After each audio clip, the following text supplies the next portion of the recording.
La preparación del actor, de Konstantin Stanislavski, capítulo 3. 1. ¡Qué día el de hoy! Nuestra primera lección con el director. Nos reunimos en la escuela, un teatro pequeño, pero perfectamente equipado. Torstov entró, nos miró a todos con atención y dijo: «María, suba, por favor, al escenario». La pobre muchacha se asustó. Me recordó a un cochero temeroso la manera en que corrió a esconderse. Al fin la alcanzamos y la llevamos frente al director, que reía como un niño. Ella se cubría la cara con las manos y repetía sus exclamaciones favoritas. «Dios mío, no puedo. ¡Qué miedo tengo!». «Cálmese», le dijo mirándola fijamente. «Y tratemos de representar una obra, una pequeña. El argumento es este». No prestaba atención alguna a la agitación de la joven. Se levanta el telón y usted se encuentra sentada. Y sigue sentada. Finalmente el telón cae. Eso es todo. No se podría imaginar algo más simple, ¿no es cierto? María no contestó. De modo que el director la tomó del brazo y sin decir palabra la llevó hasta el escenario, mientras todos nosotros reíamos. El director se volvió y dijo tranquilamente: «Amigos míos, se encuentran en clase. María está atravesando un momento muy importante en su vida artística. Traten de aprender a reír cuando sea oportuno y el por qué hacerlo». La llevó hasta la mitad del escenario. Nos sentamos en silencio y esperamos que se levantara el telón. Se levantó suavemente. Ella estaba sentada en el centro mismo, cerca de las candilejas, cubriéndose aún la cara con las manos. Se hicieron sentir la solemnidad de la atmósfera y el largo silencio. Se dio cuenta de que era preciso hacer algo. Primero apartó una mano de la cara y luego la otra, y agachó la cabeza tan profundamente que solo podíamos ver el nacimiento de la nuca. Otra pausa. La tensión era ya dolorosa, pero el director esperaba en silencio. Dándose cuenta de la creciente tensión, María miró al público, pero inmediatamente volvió a su posición anterior. No sabiendo hacia dónde mirar o qué hacer, comenzó a moverse en su asiento, a cambiar de posición y a adoptar actitudes ridículas. Se estiraba y se encogía, se agachaba o tiraba nerviosamente de su corta falda. Largo rato se quedó mirando fijamente un punto en el suelo.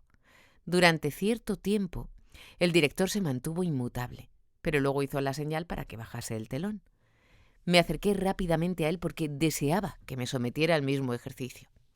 Me colocó en medio del escenario.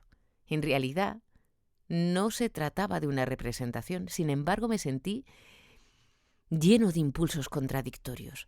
Por estar en el escenario, me encontraba en exhibición y, sin embargo, una sensación íntima exigía soledad.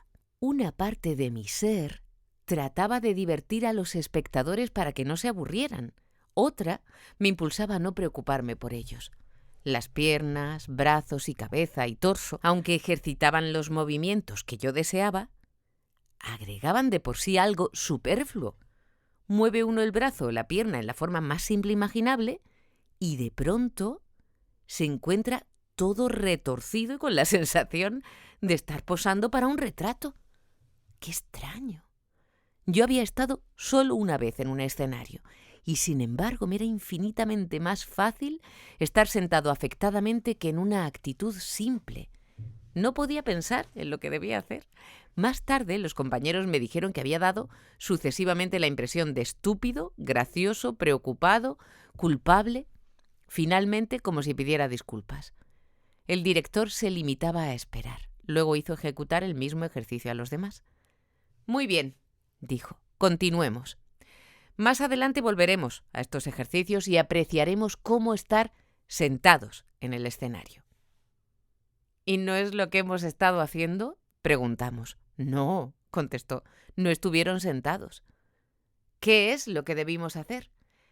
En lugar de responder con palabras, se levantó rápidamente. Subió al escenario de la manera más natural del mundo y se sentó cómodamente a descansar en un sillón, tal como si estuviera en su casa. No trató de hacer nada.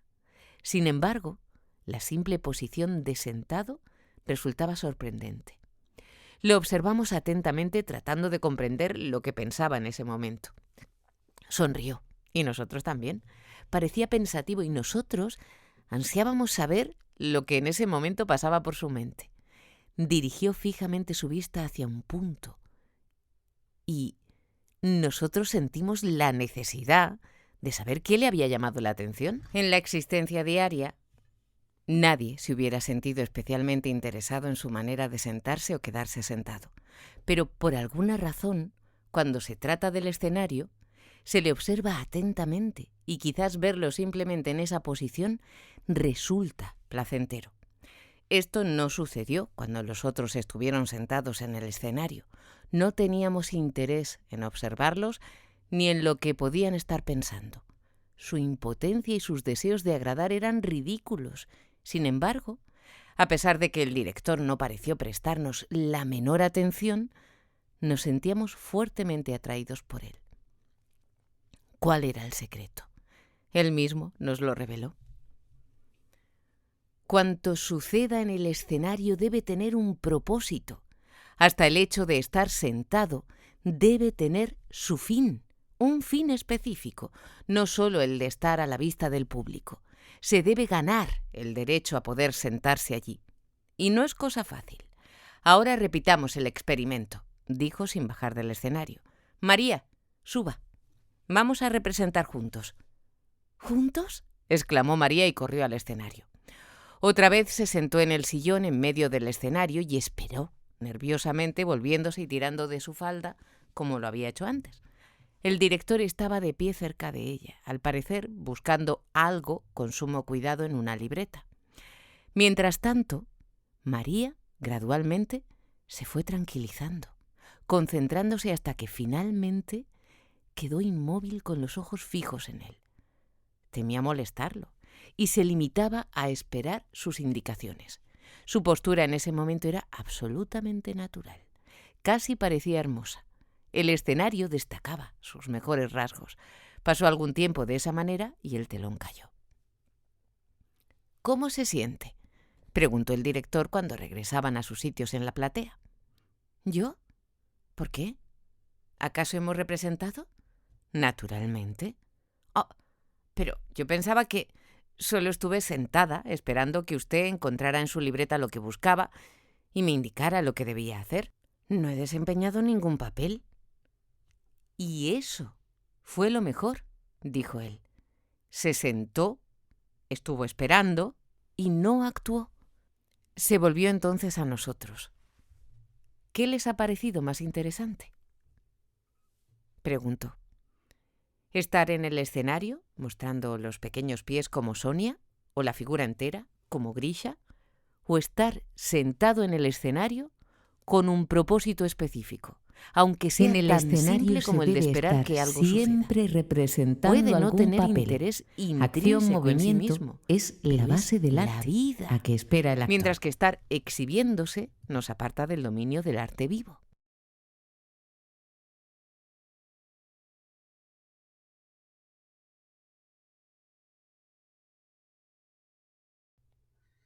Pero, interrumpió Grisha, acaba usted de decir que es necesario actuar y que el mostrar los pies y la figura tal como yo lo he hecho no es acción.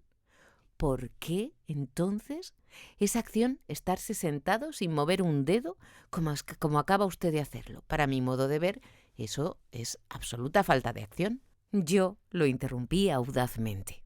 No sé si era acción o inacción, pero todos estamos de acuerdo en que fue mucho más interesante su falta de acción, como tú la llamas, que tu propia representación. La inmovilidad externa, dijo el director tranquilamente dirigiéndose a Grisha, de quien se encuentra sentado en el escenario, no implica pasividad. Puede estar sentado sin moverse en absoluto y al mismo tiempo encontrarse en plena actividad. Y eso no es todo. Frecuentemente la inmovilidad es el resultado directo de la intensidad interna y son precisamente esas actividades íntimas las que poseen mayor importancia artística. La esencia del arte no se encuentra en su forma exterior, sino en su contenido espiritual. De modo que cambiaré la fórmula que les dicté hace un momento y la expondré así. En el escenario es indispensable actuar, sea externa, sea internamente. Representemos ahora esta obra, dijo el director a María al iniciar la clase de hoy. He aquí la trama.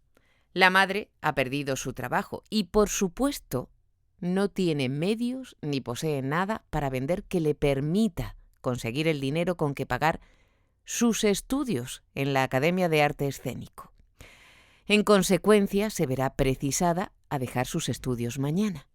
Pero una amiga ha acudido en su ayuda. No posee dinero en efectivo, pero le ha traído un broche con piedras valiosas. Su acto generoso la ha emocionado. ¿Puede aceptar semejante sacrificio? No puede decidirse. Trata de rehusar la oferta. Su amiga prende el broche en una cortina y sale. Usted la sigue hasta el corredor, donde transcurre una larga escena de persuasión, negativas, lágrimas y gratitud. Al fin acepta. Su amiga parte y usted vuelve a la habitación para tomar el broche. ¿Pero dónde está?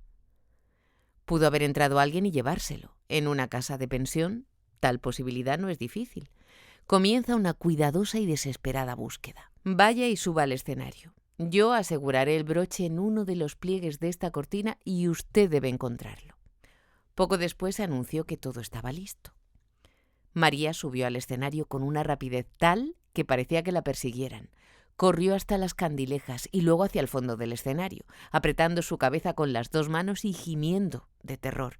Luego volvió al proscenio repitiendo su actitud anterior de retirada al fondo, pero en sentido contrario. Corriendo, se acercó a la cortina, asió los pliegues y los sacudió desesperadamente, hundiendo finalmente la cabeza entre ellos. Con esta actitud trataba de representar su búsqueda.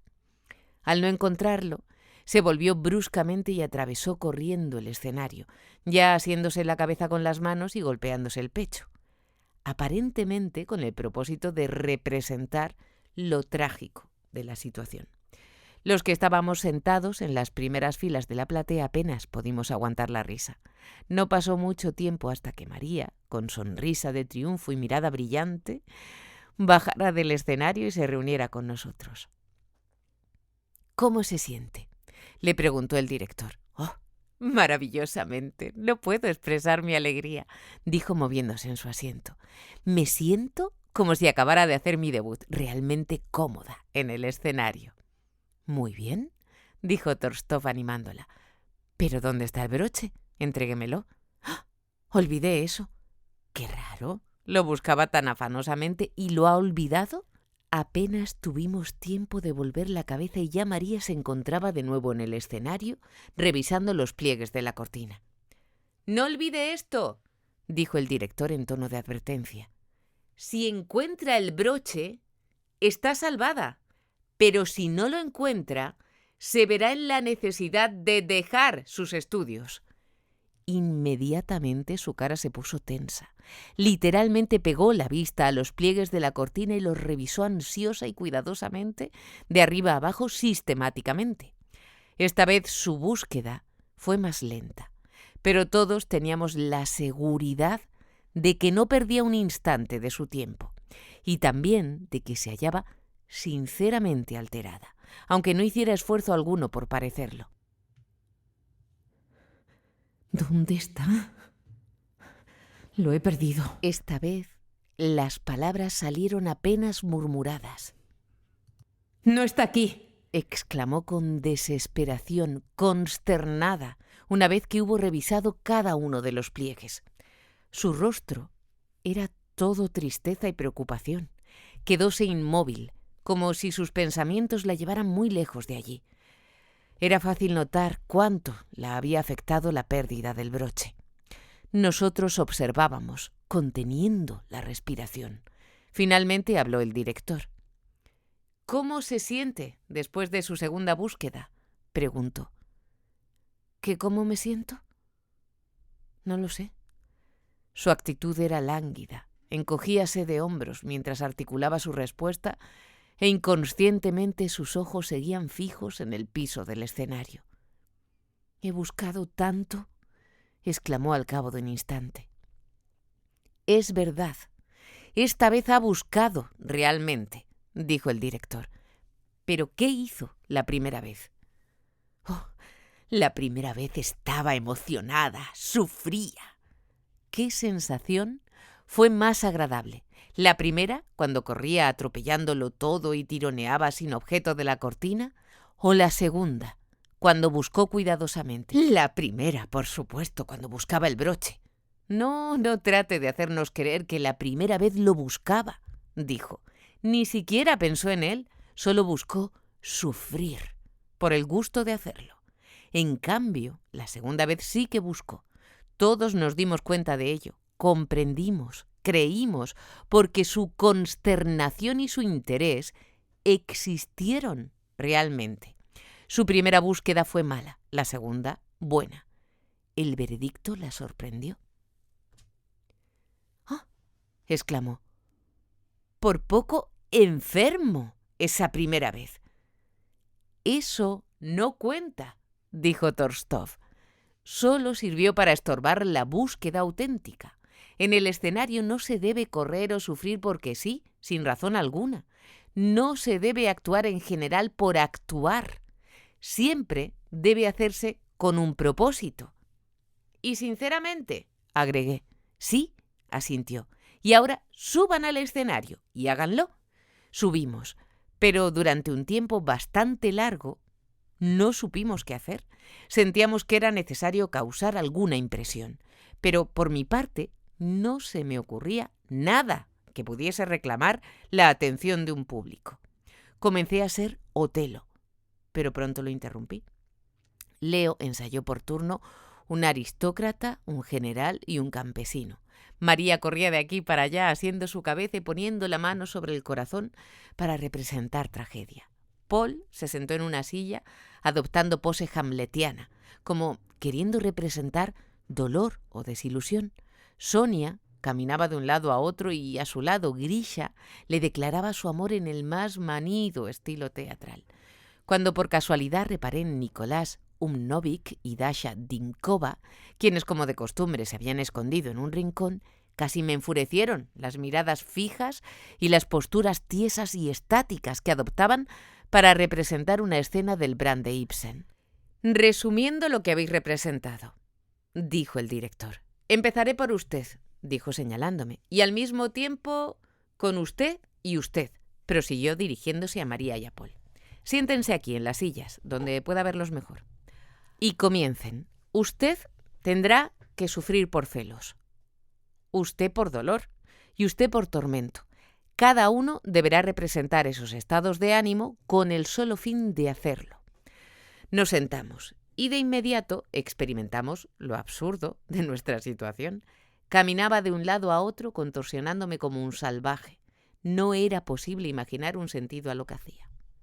Pero sentado en una silla, privado de movilidad, comprendí lo disparatado de mi representación. ¿Y qué piensan ahora?, preguntó el director. ¿Se puede estar sentado en una silla y sufrir celos sin motivo alguno? ¿O sufrir? ¿O atormentarse? Desde luego que es imposible. Fijen esto en sus memorias, para siempre. En el escenario no puede haber en ninguna circunstancia acción alguna encaminada a despertar un sentimiento por el solo hecho de hacerlo.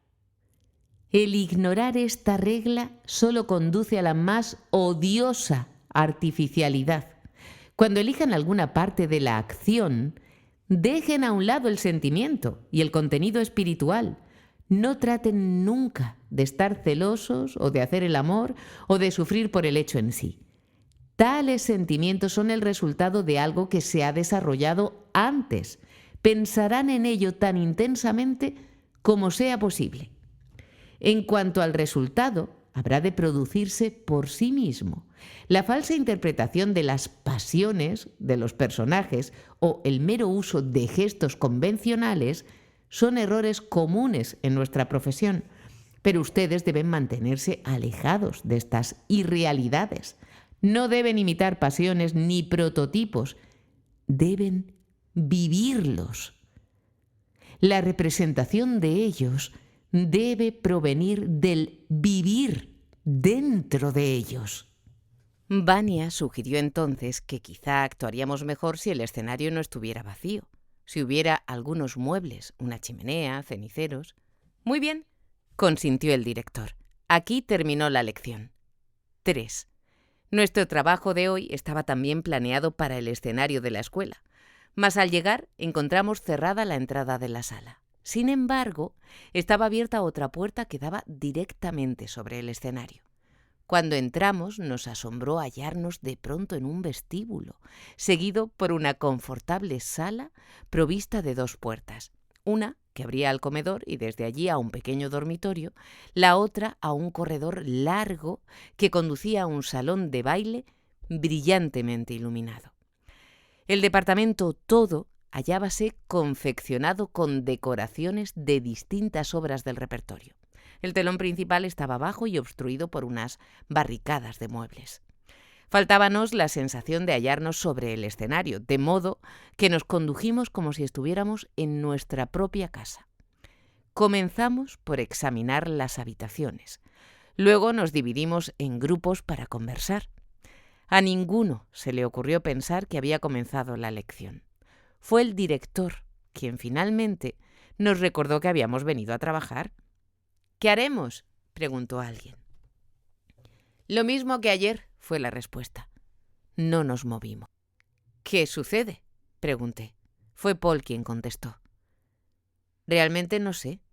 De improviso, sin razón alguna, ponerse a actuar, se detuvo sintiéndose perdido. «Si les resulta molesto actuar sin razón, busquen entonces alguna», dijo Torstov. «No les pongo restricción alguna, solo que no continúen inmóviles como estacas». «Pero ¿no sería eso representar nada más por el hecho de hacerlo?», aventuró alguien. «No», replicó el director. «Desde ahora en adelante habrá de representarse solo con algún propósito. Tienen ustedes ahora los ambientes que pidieron ayer. ¿No pueden sugerir algunas razones interiores que resulten en simples actos físicos? Por ejemplo, si le pido a Vania que vaya y cierre la puerta, ¿no lo haría? ¿Cerrar la puerta? Naturalmente». Y Vania hacia ella se dirigió cerrándola de un golpe y regresando enseguida sin darnos tiempo de verlo. «Eso no es lo que se entiende por cerrar una puerta», dijo el director. «Con la palabra cerrar quiero expresar el deseo de que la puerta sea cerrada, de manera que permanezca cerrada, para que no haya corriente de aire o bien para que las personas que están en el cuarto contiguo no oigan lo que estamos diciendo. Usted se limitó solamente a darle un empujón, sin propósito alguno y de forma tal que muy bien puede volverse a abrir como en realidad ha sucedido». «¿No cierra bien? De verdad no se puede», disculpóse Vania. «Si resulta difícil cerrarla, mi pedido requiere entonces más tiempo y más cuidado», dijo el director.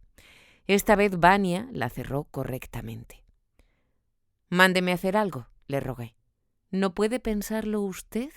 Allí hay una chimenea y leña. Vaya y encienda un fuego».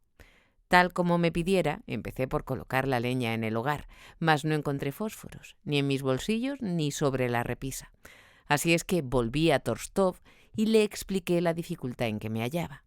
«Por todos los cielos, ¿para qué quiere los fósforos?», preguntó. «¿Para encender el fuego? ¿La chimenea es de papel? ¿Quiere incendiar el teatro?». «Solo iba a simular que lo encendía», le expliqué. «Para simular que enciende un fuego son suficientes los fósforos de la fantasía, como si lo importante estuviera en encender el fósforo. Cuando le llegue el momento de personificar a Hamlet, abriéndose paso a través de su intrincada psicología, hasta el momento en que mata al rey, sería de mucha importancia para usted tener en su mano una espada verdadera, y si no la tuviera, ¿se sentiría incapaz de terminar la representación? Puede matar al rey sin espada, como puede encender el fuego sin fósforos. La que necesita arder es su imaginación». Continué fingiendo que encendía el fuego.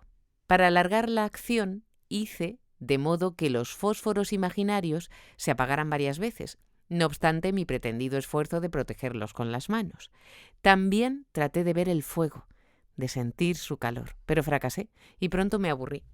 De modo que me sentí impulsado a pensar en hacer otra cosa. Comencé a mover los muebles, a contar los objetos del cuarto, pero como no había razón alguna detrás de esos actos, resultaban totalmente mecánicos. «No hay nada sorprendente en eso», explicó el director. «Si una acción no tiene fundamento interior, no puede retener la atención. No toma tiempo el empujar las sillas de un lado a otro, pero si estuviera obligado a arreglar algunas sillas de distintas clases con un fin preciso, como para los invitados a una comida que deben sentarse de acuerdo a su categoría, edad y simpatía personal, estaría ocupado con ellas un buen tiempo». Pero se me había acabado la imaginación. Tan pronto vio que también los otros se sentían abatidos, nos reunió en la sala. ¿No se avergüenzan? Si hubiera traído una docena de chiquillos y les hubiera dicho que este era su nuevo hogar, habrían visto qué brillo el de sus imaginaciones, qué juegos los suyos. ¿No pueden ser como ellos? Eso es fácil de decir, rebatió Paul, pero no somos niños. Ellos desean jugar por naturaleza, pero lo nuestro debe ser forzado. Por supuesto, contestó el director. Si ustedes no pueden o no saben encender esa chispa interior, no tengo más que decir. Toda persona que en realidad es un artista desea crear en su interior una vida más honda e interesante que la que le rodea en la realidad. Grisha intervino. Si el telón estuviera alzado y el público allí, surgiría el deseo. No, replicó enérgicamente el director. Si en realidad son artistas, sentirán el deseo sin esos accesorios. Ahora sean francos. ¿Qué es en verdad lo que les impide actuar? ¿Qué es en verdad lo que les impide actuar? Expliqué que podía encender fuego, mover muebles, abrir y cerrar puertas, pero que todos esos actos no son lo bastante prolongados como para atraer mi atención. Enciendo el fuego o cierro la puerta, y ese es el final de todo. Si un acto condujera a otro y diera origen a un tercero, nacerían el impulso natural y la tensión. En resumen, dijo, lo que creen necesitar no son acciones cortas, exteriores o semimecánicas, sino algo que tenga una perspectiva más amplia, más profunda y más complicada. No, contesté, pero denos algo que, aunque sea simple, sea interesante. ¿Quieren decir que todo depende de mí?, exclamó perplejo. Es indudable que la explicación debe ser buscada y hallada en los motivos interiores, en las circunstancias entre las cuales y a causa de las cuales ustedes actúan. Tomen, por ejemplo, el cerrar o abrir una puerta. Pueden decir que no hay nada más simple o menos importante o más mecánico, pero supongan que en ese departamento de María, vivía un hombre que enloqueció de repente y fue llevado a una sala psicopática. Si escapara de allí y estuviera detrás de esa puerta, ¿qué harían? Hecha la pregunta en esa forma, todo nuestro interior se alteró, tal como lo había descrito el director. No pensamos más en cómo extender nuestra actividad, ni temimos por su forma exterior. Nuestras mentes estaban concentradas en estimar el valor o propósito de este o aquel acto en relación con el problema presentado. Nuestra vista comenzó a medir la distancia de la puerta para ver cómo acercarnos a ella sin peligro. Nuestro instinto de conservación percibía el peligro y sugería los medios de esquivarlo. Accidentalmente o a propósito, Vania, que mantenía la puerta cerrada con su cuerpo, dio de repente un salto y todos corrimos detrás de él, y las chicas entraron gritando al otro cuarto. Yo me encontré debajo de una mesa esgrimiendo un cenicero de bronce en la mano. El trabajo no había terminado. La puerta estaba cerrada pero sin llave, pues no la había. Por lo tanto, lo más seguro que podíamos hacer era una barricada con sofás, mesas y sillas, luego llamar al hospital y arreglar para que tomasen las medidas necesarias para recuperar la custodia del insano. El éxito de esa improvisación devolvió bríos a mi espíritu. Me acerqué al director y le rogué que me diera otra oportunidad de encender fuego. Sin titubear, me informa que María acaba de heredar una fortuna, que ha tomado este departamento y que celebra su buena suerte con una tertulia a la que ha invitado a todos sus condiscípulos. Uno de ellos, que es amigo de Kachalov, Mouskin y Leonidov, ha prometido traerlos a la fiesta. Pero el departamento es muy frío y la calefacción no ha sido encendida todavía, aunque afuera hace mucho frío.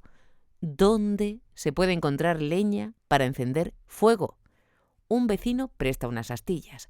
Se enciende un pequeño fuego, pero hace mucho humo y debe apagarse. Mientras tanto, se ha hecho tarde. Se enciende otro fuego, pero la leña está verde y no prende. En pocos minutos llegarán los invitados. Ahora, prosiguió, déjeme ver qué es lo que haría si mis suposiciones fueran verdaderas.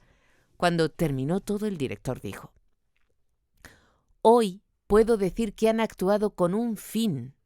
Han aprendido que toda acción en el teatro debe tener su justificación interior, ser lógica, coherente y real.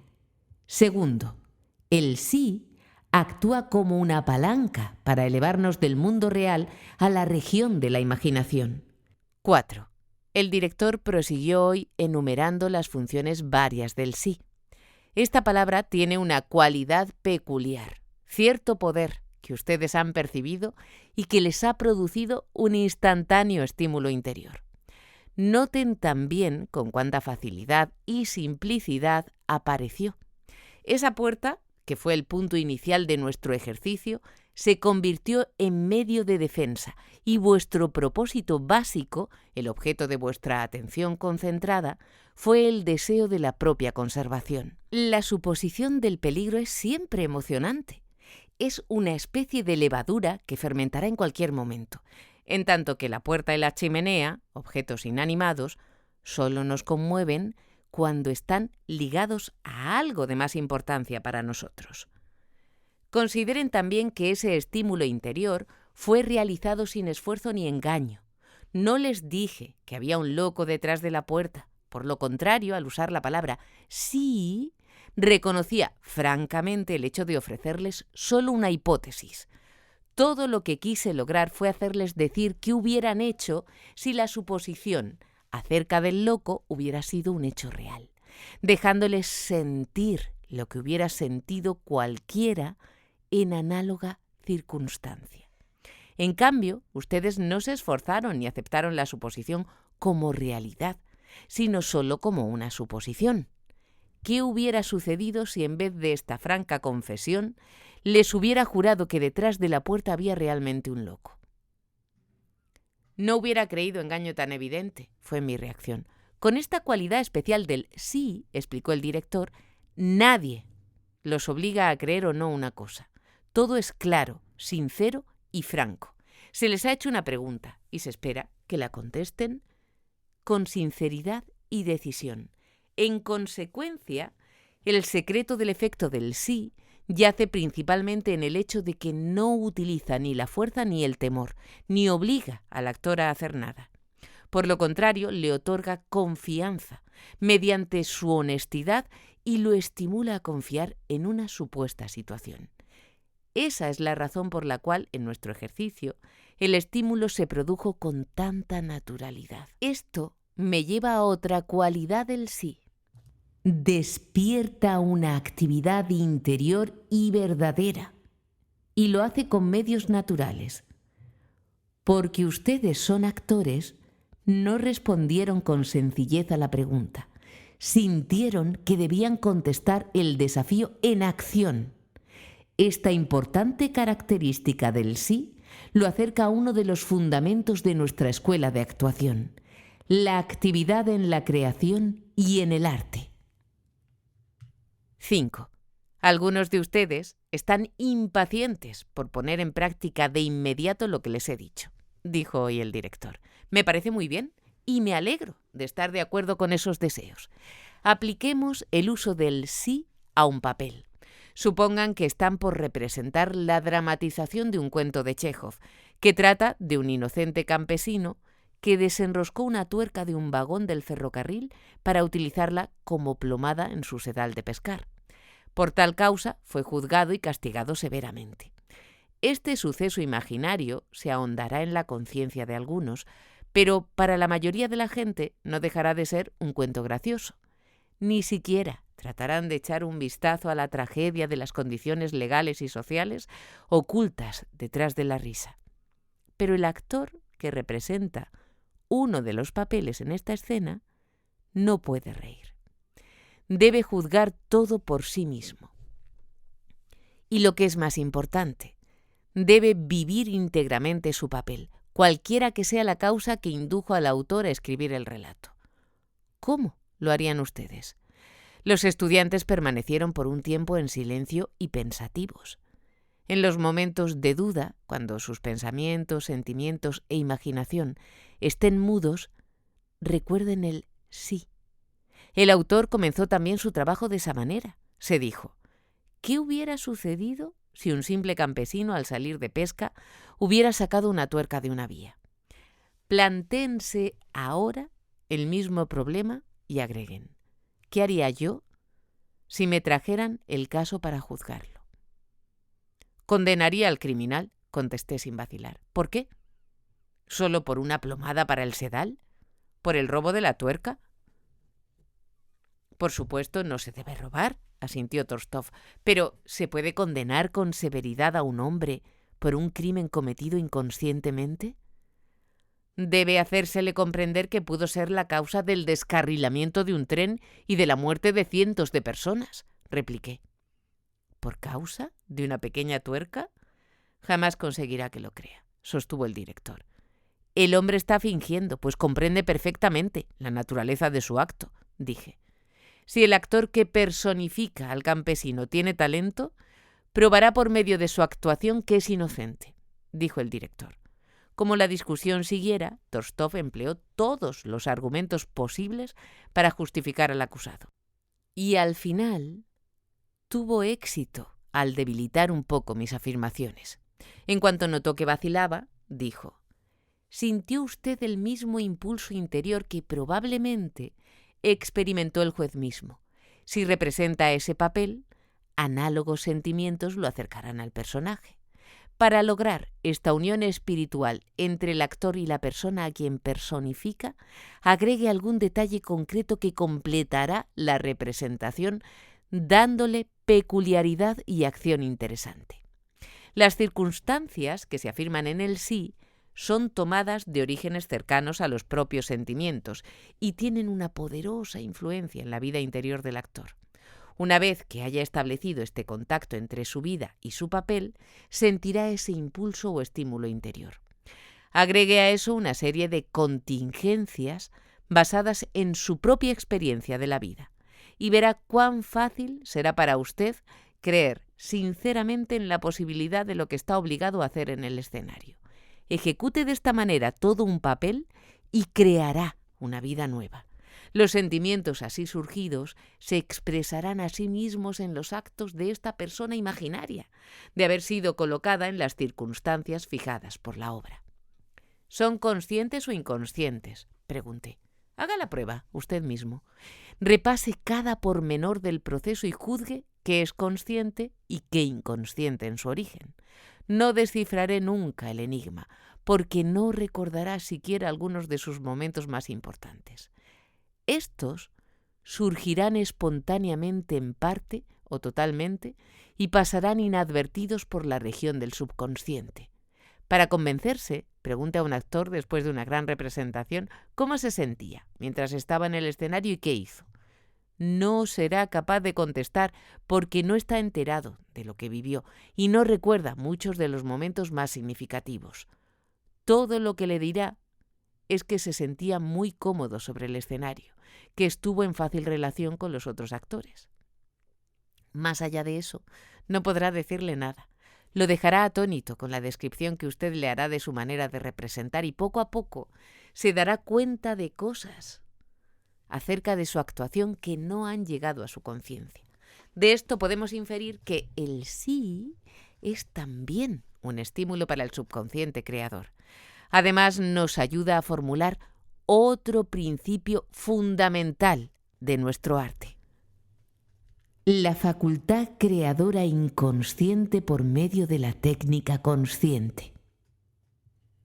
Hasta aquí he explicado los usos del sí en conexión con dos de los principios de mayor importancia en nuestro tipo de actuación, ligado más fuertemente a un tercero. Nuestro gran poeta Pushkin escribió acerca de él en su artículo inconcluso sobre el drama, entre otras cosas: sinceridad en las emociones, sentimientos que parecen verdaderos en circunstancias dadas, es lo que exigimos de un dramaturgo. Piensen profundamente en esta afirmación y más tarde les daré un ejemplo vivido de cómo el sí nos ayuda a realizarlo. Sinceridad en las emociones, sentimientos que en circunstancias dadas parecen verdaderos. Repetí con toda clase de entonaciones. ¡Alto!, dijo el director. Está convirtiéndolo en una formulación trivial, sin desentrañar su verdadera esencia. Cuando no comprenda un pensamiento en su totalidad, divídalo en partes, componentes, y estúdielas una por una. ¿Cuál es el significado exacto de circunstancias dadas?, preguntó Paul. Significa la historia de la obra, sus hechos, consecuencias, época, tiempo y lugar de la acción, las condiciones de vida de los actores y la interpretación del régisseur, la mise en scène, la producción, los decorados, los trajes, los objetos necesarios para la representación, iluminación y efectos de sonido. Todas las circunstancias dadas al actor para que las tenga en cuenta mientras crea su papel. El sí es el punto de partida. Las circunstancias dadas, el desarrollo. No puede existir el uno sin el otro, si debe contarse con la actividad estimulante necesaria. No obstante, sus funciones difieren algo. El sí da el impulso a la imaginación latente, mientras que las circunstancias dadas forman las bases del mismo sí y ambos, junta y separadamente, ayudan a crear un estímulo interior. ¿Cuál es el significado de sinceridad de las emociones?, preguntó Vania con interés. Exactamente lo que dice. Vividas emociones humanas, sentimientos que el mismo actor ha experimentado. Bien, ¿qué son entonces los sentimientos que parecen verdaderos?, prosiguió Vania. Por verdadera apariencia nos referimos no a los verdaderos sentimientos por sí mismos, sino a algo casi análogo a ellos, a emociones reproducidas indirectamente bajo el impulso de verdaderos sentimientos interiores. En la práctica, lo que tendrán que hacer es aproximadamente lo siguiente. Primero, tendrán que imaginar por cuenta propia las circunstancias dadas, ofrecidas por la obra, la producción escénica del régisseur y la propia concepción artística. Todo este material proporcionará un plan general para la vida del personaje que van a desempeñar y las circunstancias que lo rodean. Es necesario que crean verdaderamente en las posibilidades de tal vida y se acostumbren tanto que se sientan unidos a ella. Si consiguen esto, encontrarán que las emociones sinceras o los sentimientos, que parecen verdaderos, se desarrollarán en ustedes espontáneamente. No obstante, cuando hagan uso de este tercer principio de actuación, olviden los sentimientos, pues son en gran manera de origen subconsciente y no están sujetos a mandato directo. Dirijan toda la atención a las circunstancias dadas, que están siempre a nuestro alcance. Hacia el fin de la lección dijo: ahora puedo completar lo que dije antes sobre el sí. Su poder depende no solo de su propia penetración, sino también de la agudeza del plan general de las circunstancias dadas. ¿Pero qué se le deja al actor si todo está preparado por otros? ¿Nada más que fruslerías?, interrumpió Grisha. ¿Qué quiere decir con fruslerías?, dijo indignado el director. ¿Cree usted que crear en la ficción imaginaria de otra persona y darle vida es una fruslería? ¿No sabe acaso que componer sobre un tema sugerido por otro es más difícil que inventar un tema uno mismo? Sabemos de casos en que una obra mala obtuvo fama mundial por haber sido recreada por un gran actor. Sabemos que Shakespeare recreó historias de otros. Eso es lo que hacemos con el trabajo del dramaturgo. Damos vida a lo escondido en sus palabras, ponemos nuestros propios pensamientos en las líneas del autor y establecemos nuestra propia relación con los demás personajes de la obra y las condiciones de sus vidas. Filtramos a través nuestro todos los materiales que recibimos del autor y del director. Los rehacemos, reforzándolos con nuestra propia imaginación. Ese material se vuelve espiritualmente y aun físicamente parte de nosotros. Nuestras emociones son sinceras y como resultado final tenemos verdadera actividad productiva, todo lo cual está intensamente vinculado con lo que sucede en la obra. Y me dice usted que esa enorme tarea es fruslería. No, por cierto. Eso es facultad creadora y arte. Con estas palabras terminó la lección. 6. Hoy hicimos una serie de ejercicios consistentes en poner en acción nuestros propios problemas, tal como escribir una carta, arreglar un cuarto, buscar un objeto perdido. Los encuadrábamos en toda clase de conjeturas más o menos excitantes, y el propósito era ejecutarlos bajo las circunstancias que habíamos creado. El director atribuía a tales ejercicios tanta significación que trabajó en ellos con mucho entusiasmo. Después de hacer un ejercicio por turno con cada uno de nosotros, dijo: «Este es el principio de la buena senda». Y la han encontrado a través de la propia experiencia. Por el momento no habrá otro acceso al papel o la obra. Para comprender la importancia de este punto de partida, comparen lo que acaban de hacer con lo que hicieron en la representación de prueba. Con excepción de unos pocos momentos, por otra parte muy espaciados y accidentales, en la actuación de María y Costia, todos comenzaron a trabajar por el final en lugar de hacerlo desde el principio.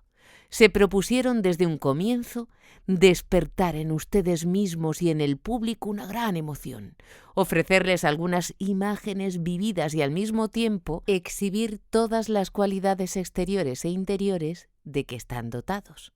Por supuesto, este acceso equivocado los llevó a la violencia.